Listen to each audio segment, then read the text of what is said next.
Un citoyen tout à fait respectable a l'habitude de promener son chien 2 fois par jour dans un parc à proximité de son appartement.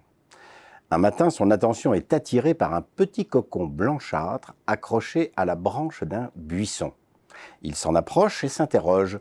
Combien de temps faudra-t-il avant qu'émerge le papillon qui est à l'intérieur ?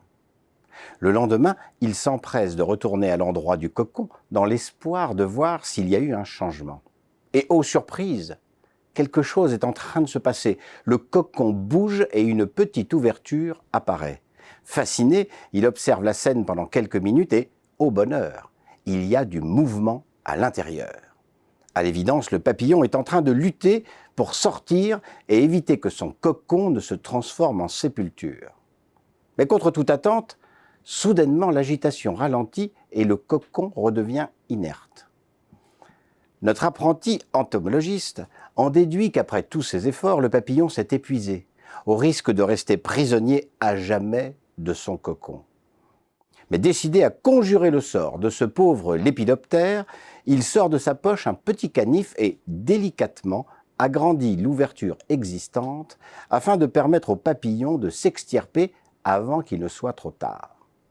Gagné, le papillon sort doucement et glisse sans difficulté jusqu'à tomber par terre. Mais au lieu de montrer un regain de vitalité, les mouvements du papillon sont de moins en moins perceptibles. Son corps est difforme et ses ailes sont désespérément engluées à son corps. Quelques minutes passent et le voilà maintenant totalement inerte, mort sans jamais avoir volé. Ce que notre brave citoyen n'a pas perçu, c'est la situation dans son ensemble. Il a cru que la gentillesse, la compassion et sa réactivité allaient faciliter l'éclosion du papillon.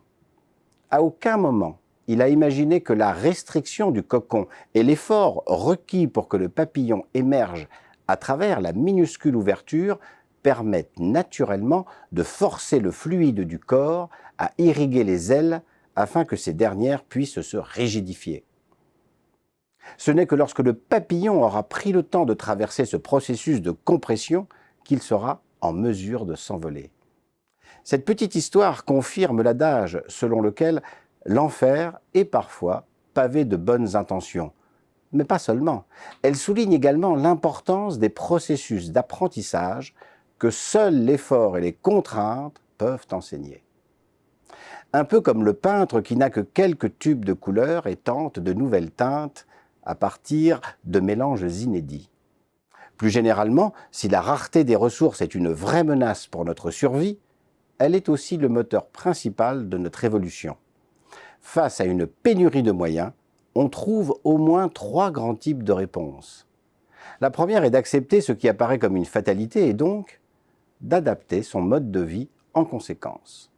La seconde consiste à se battre pour trouver son niveau de ressources initiales.